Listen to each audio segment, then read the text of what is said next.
Hello, everybody. Welcome to this discussion event. We're delighted to have Gábor Takács with us and a panel of musicians who are in some of the best string quartets around in this country at the moment. And Gábor has been before to London many times, working with all of the musicians here on this panel and many others, and who love to spend their time listening to his ideas and being inspired by him. This discussion now is we're going to talk about life in a quartet and rehearsing and practice and getting on with each other and things like that. And we'll get straight into the heart of the matter. And Gábor, I think you wanted to start by telling us a story about your quartet when you were with Decca. Yes. Because good evening, everybody. I'm very happy to be with you tonight. And when we were planning with Richard, what will be the topic of our talks, I chosen something which is very important for me. So the story is the following.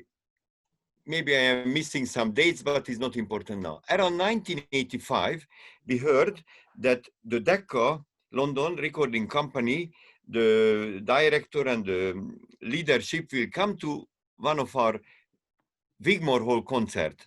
And we knew if they will like us, we will sign a contract. So of course it was unbelievably important in our life. And we started to work with this kind of way that, okay, in this case, a recording company boss is coming.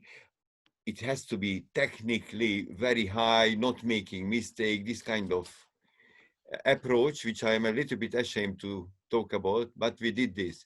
For 2-3 months, we worked with the Haydn and Bartók and the Beethoven quartet with this kind of way, that are kind of looking for mistakes, in a rehearsal. And we arrived to the Wigmore Hall, the concert went, and because we were so much poisoned with this stupid approach, we were unbelievably satisfied. Of course, we are never satisfied. Of course, all of us know is that it's not satisfactory many times on stage, but we saw that it's a very good concert. At the end of the concert, András Schiff opened the door, and immediately we seen that he is like this. I'm asking, what, András, what the hell did you do? He's asking us. Maybe with this word. No, why? I asked him why. You completely lost your way, your style, your way of approaching music. So we immediately learned that this was a big fiasco the whole evening. So the Decca people did not even come to the dressing room. So I remember, so it was a failure. But we were lucky, and 1 year later they came back again. We got the news that in a year later, in another Wigmore concert, they will be there again to listen us. And now we did not make this kind of stupid mistake, and we did the normal way. We were looking for how a piece is working, what are the important things inside, harmonies, phrasing, colors, timing. So everything was approached through the musical way, so through spirituality, not materialism.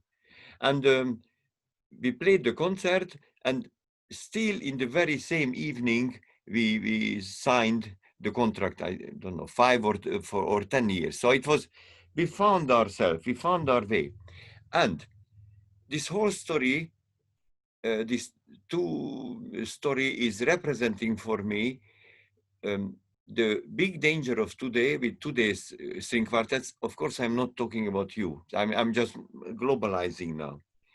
That one quartet sounds like the other, and it's easy to hear immediately if a quartet is only approaching to polishing the surface, the notes, the physicality, and not going down. And this kind of quartet work is reproducing a result which is one quartet will sound than the other, and everything is just surface music. Actually, I'm not saying who was it, but 3 days ago, I heard somewhere a string quartet in live, and they are so-called very successful. Yes, and they started the Haydn quartet, and from the first note, the first note was already saying, "Oh, surface playing," and you know, I could hear that their work on the piece was looking for mistakes. Who makes mistakes? Be together, these kind of things. You know, so yeah.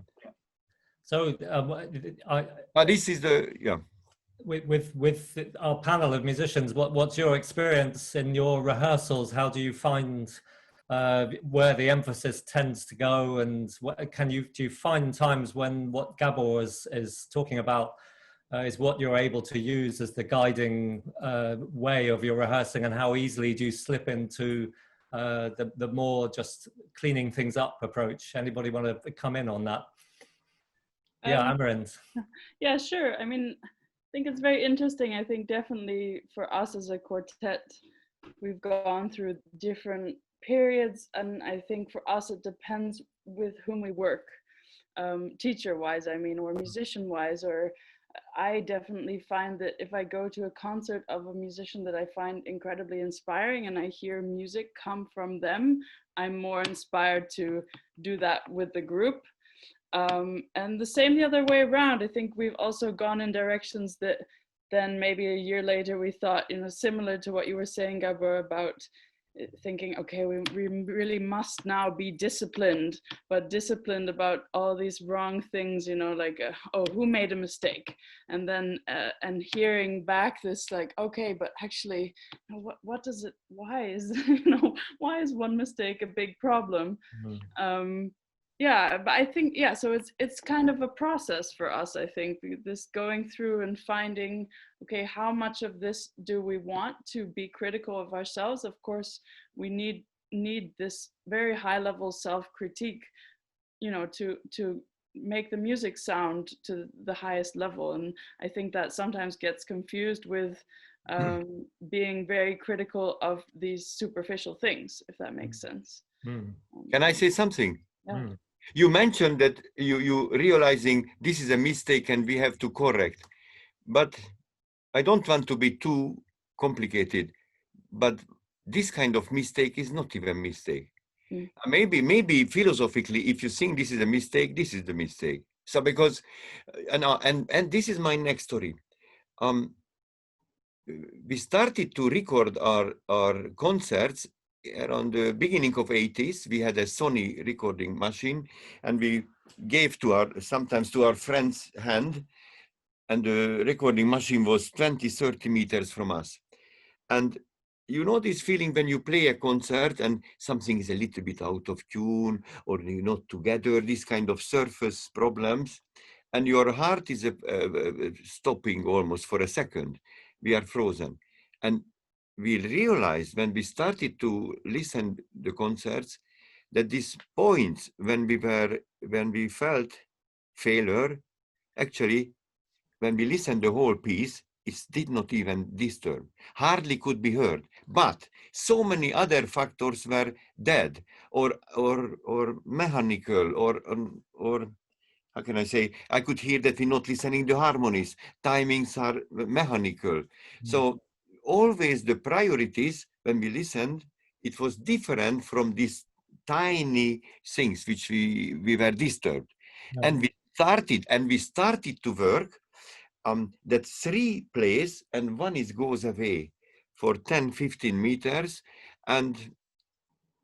But even if it was a smaller room, just 3 meters away, and we realized that the priorities are totally different than how we worked. You know, you go into micro problems and micro surface problems, but they are not so important. And the other thing is, if you really listen the piece, if you really listen what's happening in the harmonies, what is the relation between melodies, how is build up an exposition, suddenly the priorities are totally different than chasing the colleagues' wrong notes. And for some reason, the muscles are much more flexible. So if you approach from this side, really listening the piece, suddenly the so-called technique, but I don't even know what is technique, but the so-called mechanical things are much easier, you know. So Gabor, when we were talking with each other before, yeah, you mentioned Albert Shimon and some of the things that he'd said to you that you found so valuable. And one of them I've written down here, picking up on what you've just said. This is Albert Shimon speaking, and he said, "Technique that can be taken seriously does not exist without invention." yes. So the technique is, I don't even know what is technique. Technique is nothing else than the way to the musical goal. If somebody has a not fantastic technique, the road will be longer. Somebody else is shorter, but can I say something? Maybe I am jumping around. You would ask, why is it in the world? I'm always asking myself, why is it that so many youngsters are approaching dangerously from the wrong end, the whole music making? And suddenly I thought about, just think about around the world, music teachers. How many of, what percentage of music teachers around the world are creative artists on the stage? Now, look, I don't want to put down anybody. There are phenomenal musicians, teachers around the world, but I would say 90% are not really creative artists who are teaching from the elementary school. And these people who knows a lot about many things, they have to fill their lessons, which is 60 minutes or 30 or 40. And what is easy to hear? The F sharp is too low.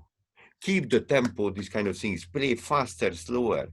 So a youngster, when he's growing up, suddenly this kind of priorities going into his or her blood. Makes sense what I'm saying? Can you understand? And this is suddenly, and also whom they are listening on the YouTube today, youngsters, not the old masters. I don't want to say names, but I can see 5-6 million visitors watching somebody who myself, I wouldn't go to his or her concerts, and great masters in the past who are there, the same piece on the YouTube, visited by 100,000. It makes sense. So yeah. The whole things went into a wrong way somewhere. So Stefan, what sort of experiences? Your quartet works so intensively, partly in preparation for the Banff competition, but also other things. What's been your experience of this balance between trying to get everything really coming together in a certain mechanical way, in combination with what Gabor was talking about?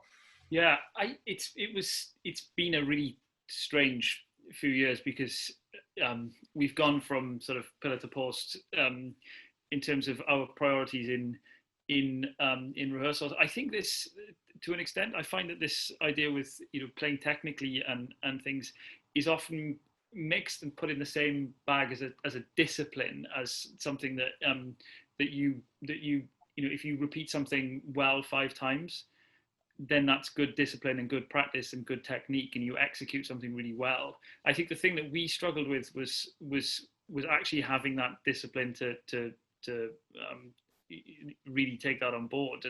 And I think we went from when my quartet started, I don't think they'd mind me saying that there was no priority with playing technically, and that was something that we had to incorporate, because there was none of it really. So I think we had to incorporate that discipline and playing in that way, particularly when it came to playing and preparing for competitions, which is, it didn't come natural to us as a group, but I think it's kind of a difficult balance to find, and we haven't found it yet, and hopefully we'll keep trying to find it, because when we listen back to concerts, we have the same experience as what you're saying, Gabor, which is Yeah. What do you say to that, Gabor? Because I remember the Marmon Quartet, as Stefan is saying, a few years back, and they played with a wonderful free inspiration, but very little discipline, and often didn't really know quite what they were doing with one score or another, but they just had a very natural, intuitive feeling, which was quite rare to find. And then, like Stefan's describing, they then worried, how could they go forward from that seriously into the music world and trust. Yeah. Stefan, it's not a sarcastic question and not a trap for you, but what you looking for? What is discipline? What are you looking for 5 times playing something? You understand my point? 5 times playing not to make a mistake. Or what is discipline? Yeah, I know it's difficult. I understand you. I'm not stupid, but what is the mean? Who told you that? Okay, without name, somebody told to the quartet there is no discipline. Yeah. No, wait. And this person never met Beethoven or Haydn or Mozart. This is for sure. So look, I'm not putting down this person's knowledge in front of you or anything, but when I was in string quartet competition juries, I was at least 6, 7 times. It was shocking for me that how differently we talked about a certain quartet. But I'm not saying at all, I am by far not that I know everything and nobody else, but I was shocked that somebody saying, oh, this quartet doesn't have discipline. And I thought, thanks God doesn't have, because they are creative. And no, Gabor, but you cannot play like this today. So many, another quartet thought, oh, they are too disciplined, told for the same group. So what I am saying, that it's so different, the approaches, the tastes. And if somebody is so-called even famous and telling you're not disciplined enough, maybe his quartet is very disciplined, but not sure that you would like their playing. But I'm not putting this person down at all. But it's dangerous, this kind of things. Somebody's saying something, and we have to work now 5 times repeating something. And if I'm honest, Stefan, I'm sure I wish you the best. But repeating something 5 times, and listening with a materialistic ear, for me is unbelievably dangerous. Yeah, absolutely. No, but if I'm a totally honest person, it's you can develop a disease. You can lose your creativity or how you listen the piece, because I am sure if you're repeating something 5 times, you're not listening the piece itself, but you're listening if the F sharp is in good or is perfectly together, this or this. Of course we have to, but through the music. This is what I'd like to say. Maybe I'm coming from older generation. My teachers were much older than your teachers. And I have to say, when we worked with the Amadeus Quartet or the Sándor Vég or the Hungarian quartet members, Zoltán Székely or Koromzai, I don't even remember that somebody told, boys, you have to do this technically or this or this. They were talking about the process, how we approach the music. They told, oh, be careful, boys, maybe you have to clean this bar. This was the maximum. But we were full with, we somehow, our ears and brain was really try to get what is the moments in the piece which are important, which is making it working. We have a question from Sophia Rahman in the audience, and she says, Is it a balance, or are we just too quick to give up on a creative pursuit and find security in technique or repetitive rehearsal practice? Oh, actually, no, that's just been corrected. That's come from Tim Crawford instead of from Sophia. So he's saying, are we just too quick? Are we just too quick to give up on a creative pursuit and find security in technique or repetitive rehearsal practices?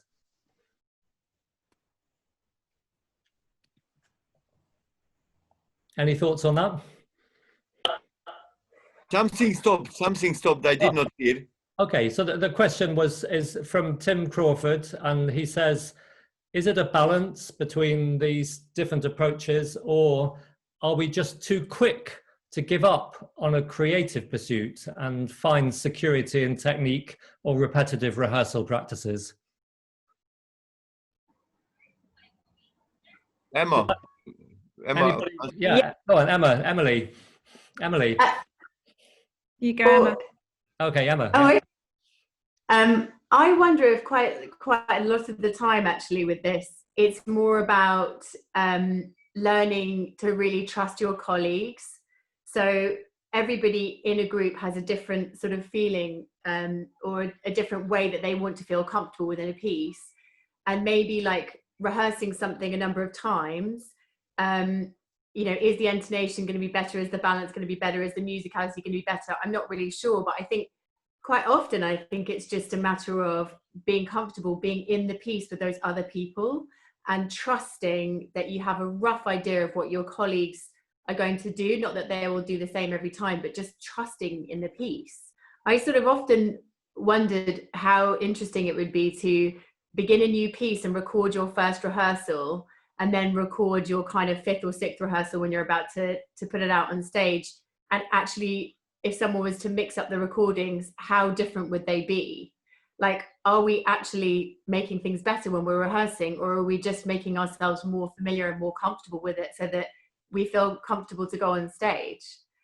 I don't know. I mean, and I too, with, you know, groups over the years have gone into this kind of, you know, very kind of clinical rehearsing, and again, always then come full circle of having to undo lots of bad habits. And okay, your intonation might be good, but it doesn't mean or say anything. So I definitely think that we're probably all in the position now where we're striving constantly for the music to be the driving force. And also, I mean, of course, we have to do things like agree on a sort of mother tempo, and you know, we have to take things slow so we can sort of fit our intonation together and know if our third's got to be high or low in this chord or things like that. But essentially, I guess it's just we need to be with each other more and more and more so that you can kind of play together like jazz musicians, or just have that enormous trust with each other. So it's not that you're necessarily practicing the details, but it's practicing the trust. I don't know, that's my thought. Yes. Anyway. Yeah. Emma, what were you going to say? Oh, so I agree with Emma a lot with that, practicing the trust, and that's what's so lovely about playing with the group for such a long time, is that that becomes quicker and quicker to come back whenever you meet again. A couple of thoughts on the whole, what we've been discussing is just, I think the way these priorities work just changed so much through the course of your career, because it feels to become successful, Gábor doesn't like that word, the competitions do seem to be quite a necessary route, and that does demand a type of diligent technical rehearsal and you know, sort of preparation that unfortunately we just sort of have to force ourselves through. And in our experience of competitions, the group with wonderful creativity but a little bit dodgy, compared to the group who absolutely nails everything but maybe is lacking spontaneity, it still is balanced towards, at the moment, unfortunately, people with real technical accuracy. And until that really shifts, that, you know, people are given, more creative groups are just genuinely given those big moments and big openings in their career, I don't think, as young groups, you can stop prioritizing it. And now we've sort of said goodbye to the competition era of our life. I think we all feel a lot more freedom in my group because we can just be who we want to be and play how we want to. And that's been lovely to say goodbye to those years.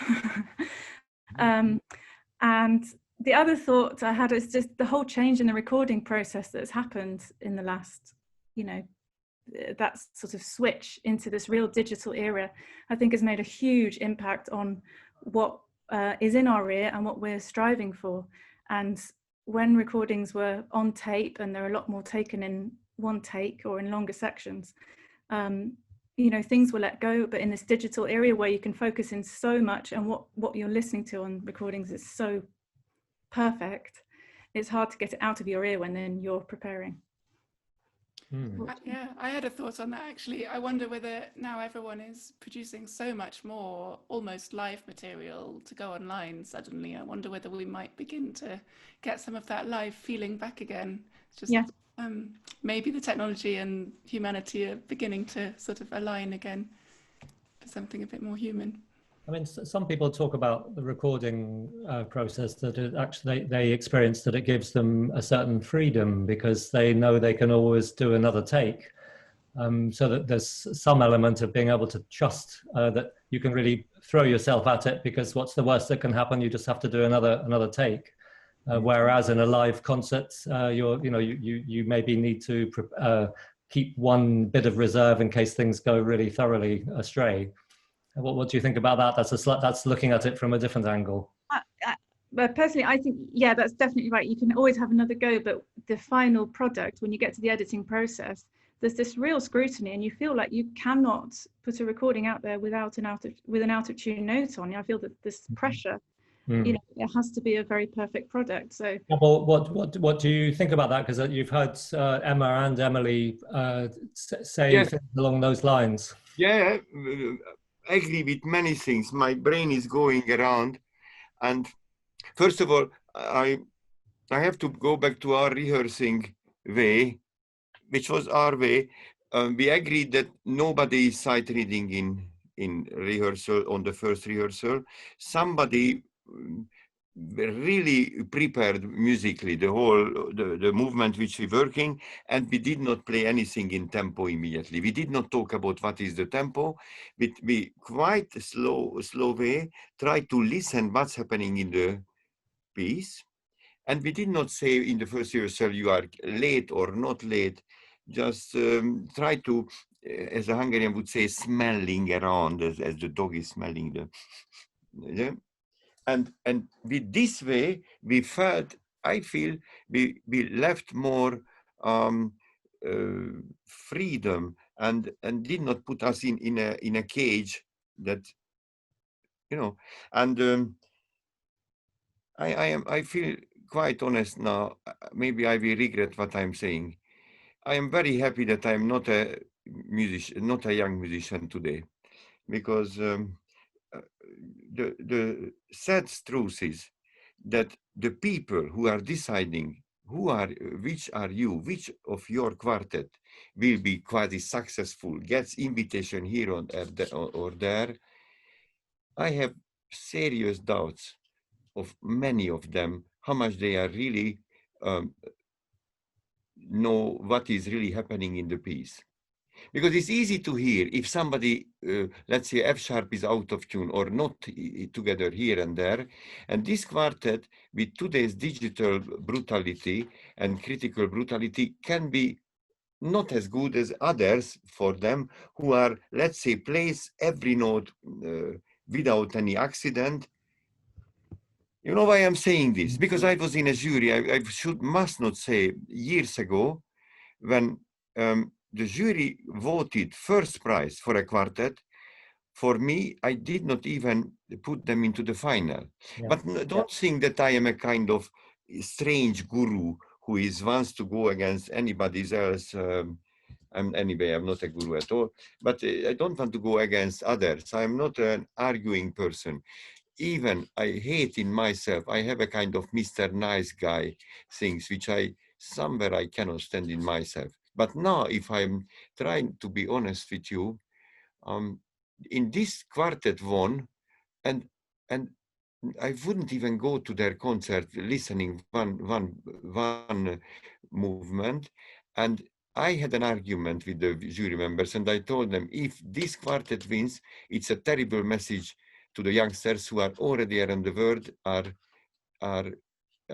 infected with things that they cannot make a wrong note or something.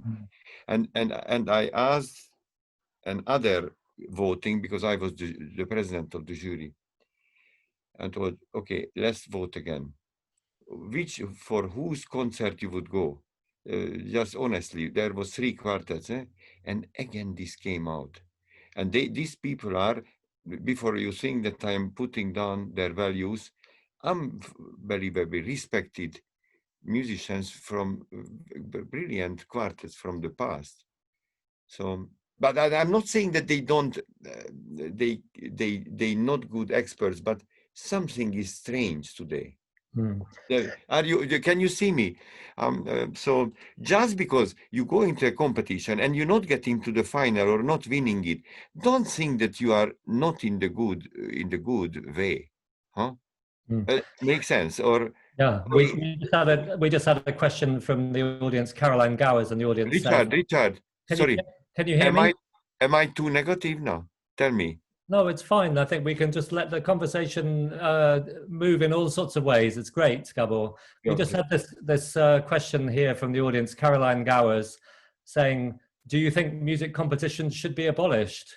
So, Emily, you were saying that you felt that the only way that your quartet could really get moving and be recognized was by winning a competition.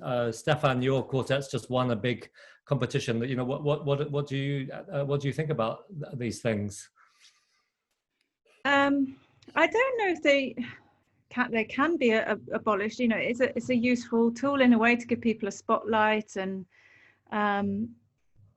I think it's about priorities, and hopefully we're just on a cycle. I think these things shift, and you know, hopefully this is a period we're in that we can come out of, and people will crave to hear different things. I don't think it's all gloomy at all. It's not gloomy, not. And Stefan, what do you feel about that? Yeah, I don't think they should be abolished. They're kind of like a necessary evil, and I mean that not in a way that they're evil, but they are. For us, it was motivating. It was inspiring to work in a way that we knew that we would be eventually put on the spot and just made to do it. I think it was for us it was a really good thing to have that to work towards. And the whole process of rehearsing and you know, we set aside a lot of time, and it was really, we did say from our first competition that we were thrown out in the first round, and what some of the feedback was basically that we have good ideas, but it sounds bad. You know, so you can have all the great ideas you want, but if nobody wants to listen to it, then so we worked at that, and competitions was a great way to spend a lot of time with actually a small amount of repertoire as well, to really. And Stefan, you know, you were talking just a bit earlier about you used the word discipline and rehearsing in more detail and trying to get that kind of side of things in your quartet up to a higher level, the way you were describing it. And when you then got through to these later rounds of the competition, what did you feel was happening for the quartet? How much were you moving towards feeling the freedom that came from that work, and how much were you feeling that the goal was to keep that precision there? I think we always kept in the back of our minds that we needed it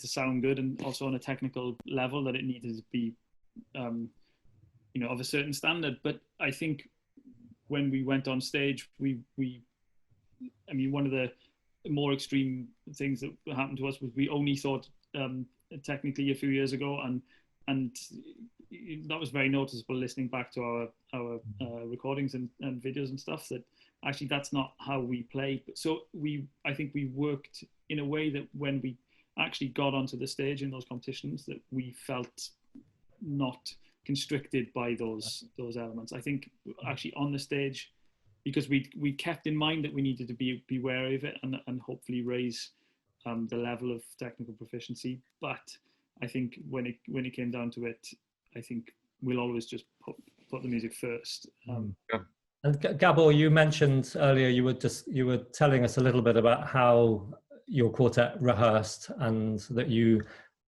arrived together ready to listen and wait and see what suggested itself. And one of the things that I'm very interested in is, how did the four of you as individuals prepare for those rehearsals? What kind of way were you practicing in preparation? Where was your concentration and focus in your own practice, each of you, before going into a rehearsal? Yes. First of all, there were no rules, so wasn't that one rule? Actually, it's not a rule. Everybody prepared. Nobody was sight reading, but it helped us also that we never played in an orchestra. We only concentrated from the beginning on quartet playing. So we had a lot of time. All of us could practice 2-3 hours before meeting in the afternoon. And in that, when you were in that individual practice, to what extent were you putting your creativity and inventiveness first, and to what extent were you fixing discipline issues? Yes, I tried to practice from the partiture, the score. Yeah. So not just from my that and I listened with old masters a little bit before some recordings, but after I tried to practice from the score to see what the others are doing, and all of us brought minimum. Optimally, all four of us had the score in front of us. And later in the 80s, when around 82, we could make photocopies. We made photocopies, and all of us practiced in rehearsals from the score. So not from individual parts. So we could talk, hey, you look at it, look at this harmony. You are the one who bringing the E natural, which completely takes away. Yes, of course. So next question, what is in the harmony, who is the most important? What is the timing of it? So, because, so not these kind of things, what is the tempo? But even in slow practicing, we try to find out what is the timing things. And we realize that it's not mechanical, never should be or must be mechanical playing. But Richard, you don't mind if I'm going back to another memory, which is beautiful, and I'm very sorry that nobody recorded it. In 1997, London String Quartet competition, I was in the jury, and Yehudi Menuhin was the president, and 5 quartet got into the final, and I think we were 7 or 9 jury members. Suddenly, Menuhin told, I'd like to talk to, can I have a speech before we going into the room and listening the final?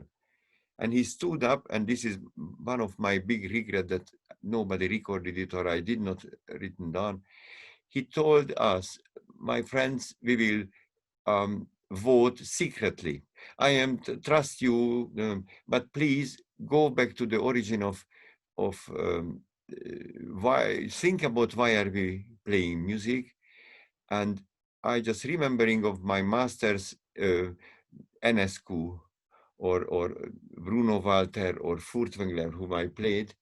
And please don't look at the playing with an ear, who makes mistakes where and which is not together, these kind of things. Please listen with your heart and listen the music.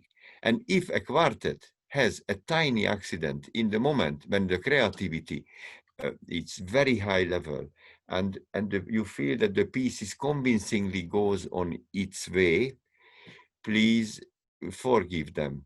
But if an accident's coming in with a way when it's totally empty and artificial, mechanical the play, don't forgive them. But how I am saying is not so fantastic. First of all, my English is not perfect, but was it clear what Menuhin wanted to say? So it was such a beautiful message, and would be great if more Menuhins or Enescus or Furtwänglers would be in today's juries. You had a story you wanted, you had a story you wanted to tell about Norbert Greinin, Gábor. Norbert Greinin. Norbert Greinin, when we first met him, I don't even dare to tell you when. This was a long time ago. We were very young quartet in Oldborough Festival, and we played Beethoven Opus 59, number 2, first movement. And of course, we first time meeting this legendary person, Norbert Greinin, is there. Oh, let's avoid mistakes. You know, of course, we played, try to be together, not making too many wrong notes, blah, blah, blah. This, of course, I know this. We were in this kind of cage. We played through, and we were quite satisfied because it wasn't too many accidents. And I remember Brenin was sitting, looking down, did not say anything, and we thought, what the hell happening? He's saying, boys, I'm absolutely not happy. At least 2,000 quartet can play like this. It was absolute empty.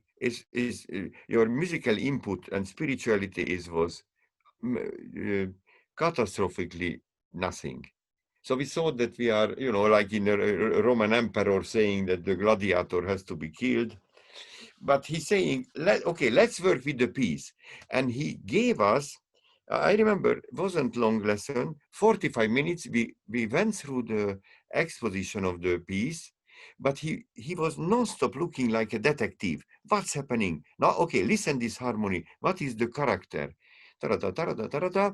Never told us for a second that E flat is high or low. And actually, with this way, 45 minutes later, we were a completely different quartet. And even technical level was much higher without anybody torturing us with this. And this lesson was something, a stamp on us, you know. You mentioned when we were speaking that you listened a lot to the Veg Quartet, the Hungarian Quartet, and the Amadeus Quartet. Yeah, we worked with them. And the thing that struck you was just how very different their style of playing was from each other.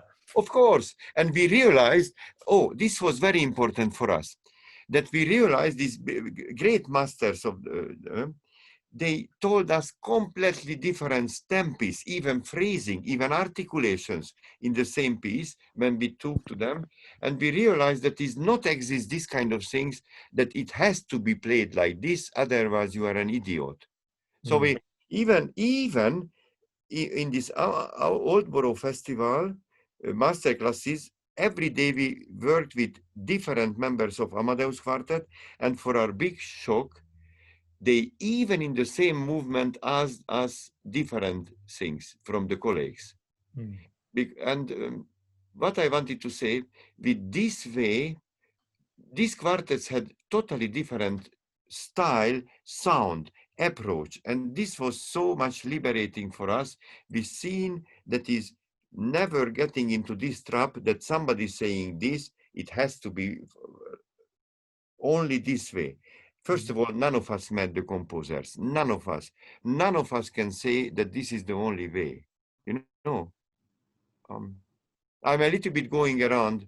You tried to put me into disciplined way, but I'm always jumping around. It's great. And I mean, another thing I'd love to come back to and draw our players in with this as well is to do with this preparation for rehearsal, because there's a very well-known quartet in this country, and I won't mention names, but I know that they had a phase of a number of years where they actually banned individual preparation for rehearsals because they believe that the danger was that then each person in their individual practice would actually build a fortress around themselves and arrive at the rehearsal with actually less flexibility and less freedom to listen, almost because of that practicing. So that was a very extreme response to an interesting issue, I think. So this thing of sort of preparation and individual practice, I'd love to know what any of your experiences are of that coming to a rehearsal. Anybody want to come in on that? Yeah, Emma.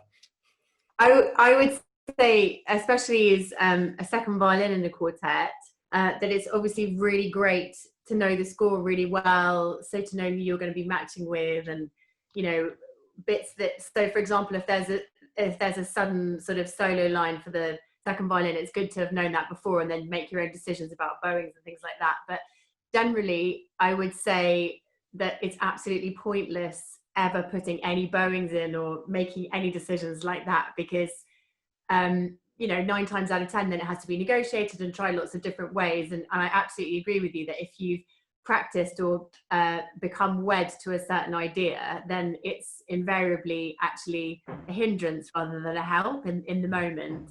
But the other side of the same coin is that people can turn up to a rehearsal and not really be ready to play anything in their parts up to a very high standard, and that can be incredibly frustrating as well. Yeah, I think it's just really important to technically be able to play your part. And so I might then practice, for example, a new Dvorak that we're putting together now, the bowing of the first sort of 4 bars could go a certain number of ways, and I'm with the first violin, so I've practiced it maybe 3 or 4 different ways, and I think I know which one she's going to want to do, but I've practiced it loads of different ways, so we'll just see what happens. So I've practiced it enough to be able to react in the moment, I would say.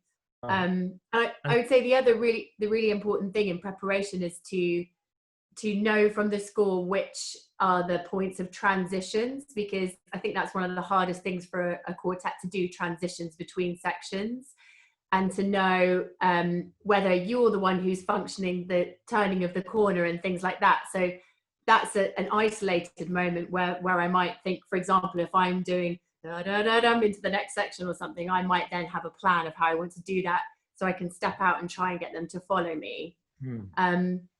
Yeah. Amarin, any thoughts on that issue? Yeah, I think it's really interesting. I was thinking about this a lot while we were talking, especially with Stefan mentioning discipline. And I think there's such opposite ways of having discipline, that, you know, this discipline of learning your part, but especially learning the score to the extent that you know how your part fits with anyone else, to, you know, listen to a couple recordings, or if you're capable, you know, to imagine the score without the recording, that you really know what your thoughts are on the piece before the first rehearsal is different than you know, the technical elements. So that's my first thought. I was also thinking about, you know, technical level. I was thinking, you know, Gábor, about your quartet, and somehow I assumed that, you know, when you were coming to the first rehearsal, you were already at such a high technical level with the preparation, and that you were ready, musically open enough to take in everything that you were hearing.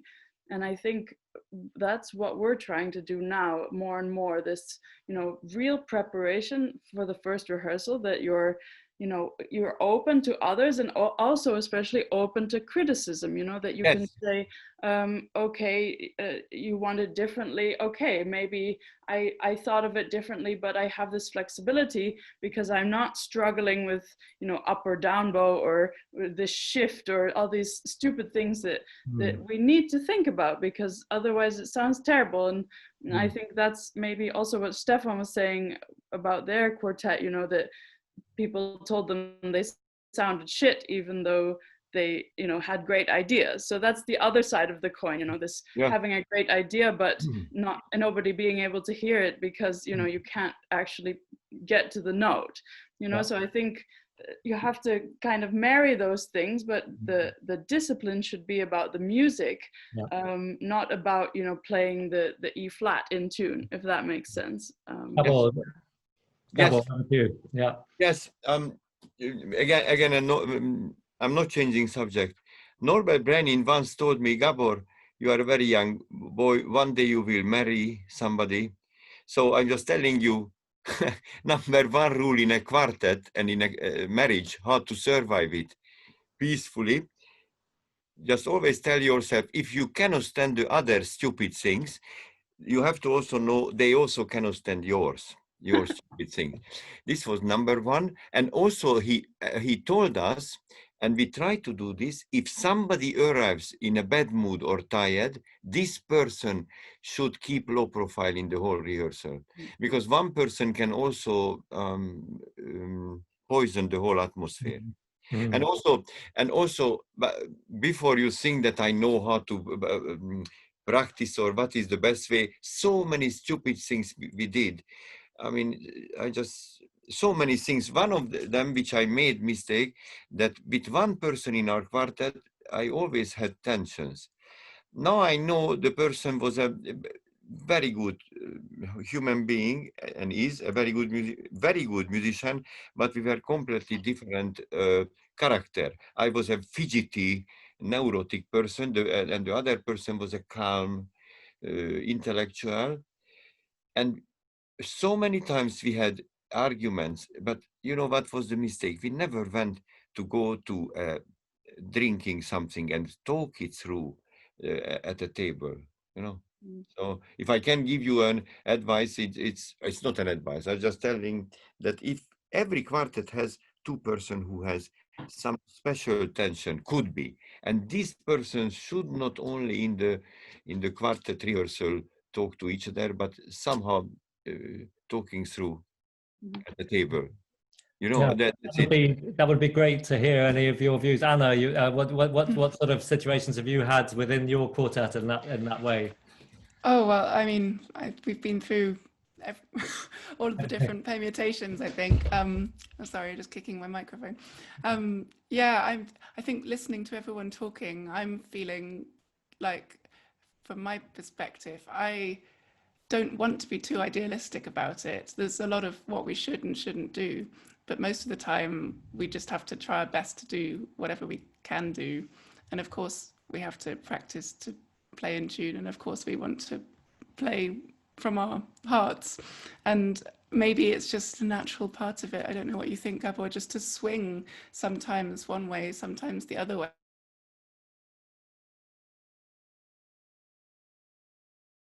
And for us, now I know in my whole life, my approach is not about if it's down or up bow, but this approach was always hard to touch the important things in the piece. So if, for instance, if we weren't together in a phrase,